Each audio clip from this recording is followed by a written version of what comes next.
अस्सलामुअलैकुम। आज मैं आपके साथ बेसन की मज़ेदार सी खंडलियाँ बनाने की रेसिपी लेकर आई हूँ, जो आपको ज़रूर पसंद आएगी। इसके लिए मैंने 1.5 कप तकरीबन बेसन ले लिया। बेसन मैंने पहले से अच्छी तरह से छान लिया था, ताकि इसमें बिल्कुल कोई गुठलियाँ वगैरह ना रहें। अब इसमें मैंने 2 से 3 चुटकी ज़ीरा लिया,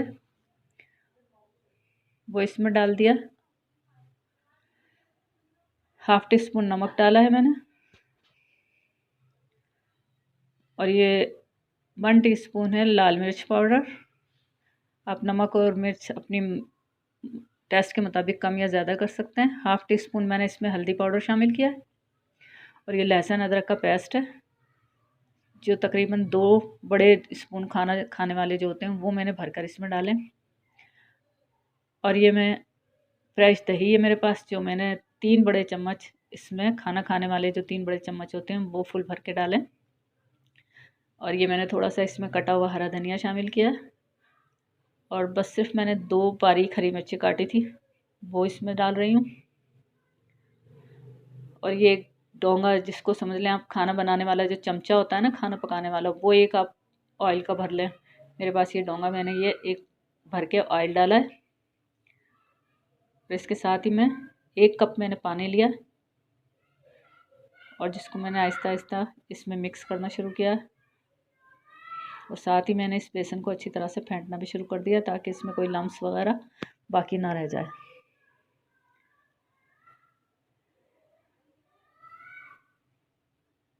बेसन की वैसे डिशेस कढ़ी है या ये खंडलियाँ हैं, एक बेले की डिश भी होती है, हमारे यहाँ बनती है। बेसन के बेले बनाए जाते हैं, वो भी बड़ी टेस्टी होती है। इंशाल्लाह शेयर करूँगी कभी बेसन की रेसिपी। दाल सब्ज़ी गोश्त हम जब खाते हुए बेजार हो जाते हैं ना, तो ये टेस्ट ज़रा हट के होता है और अच्छा लगता है। और ये मैंने इसको अब बेसन को चूल्हे पर रख दिया, और ये फ़ौरन ही गाढ़ा होना और जमना शुरू हो जाता है, तो इसको हम 1 मिनट के लिए भी छोड़ नहीं सकते। और इसको मैं मुसलसल चला रही हूँ, क्योंकि ये फ़ौरन ही है ना जमने, और बल्कि वो तह में जमना शुरू हो जाता है और लगना शुरू हो जाता है।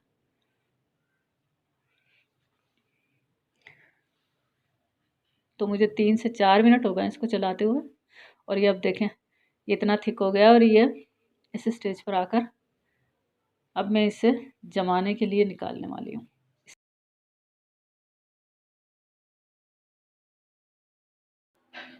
इसके लिए मैंने ये एक स्टील की ट्रे ली है, जिसको ग्रीस करके रखा था। और अब मैं ये इसमें ये तमाम आमेज़ा जो है बेसन का, वो मैं पका हुआ इसमें डाल रही हूँ।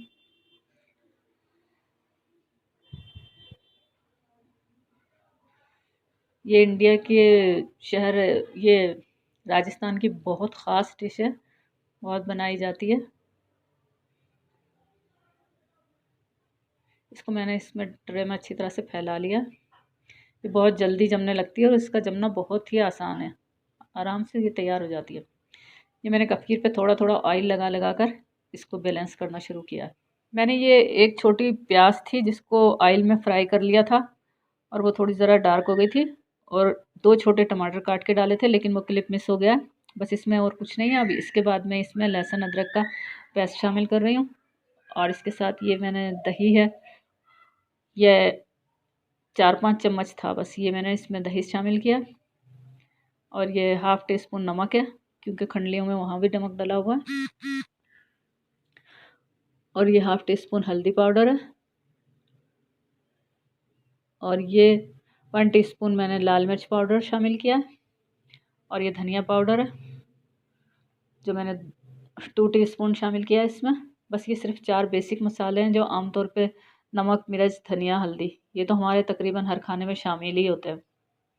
मशरिकी खानों में ये 4 मसाले तो लाजमी जुज़ हैं, और बस मैंने सिर्फ यही 4 मसाले इसमें शामिल किए हैं।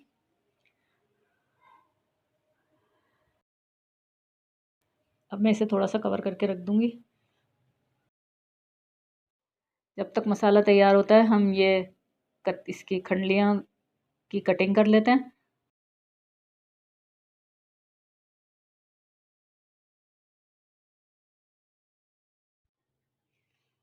और ये देखिए बहुत अच्छी जमकर तैयार हुई ये खंडलियाँ।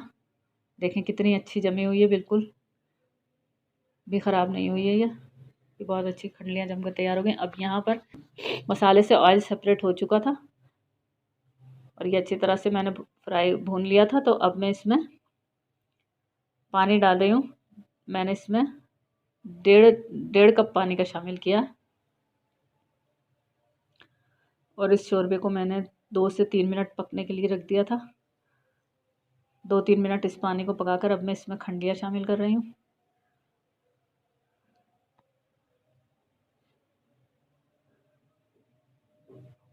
और खंडलियाँ डालने के बाद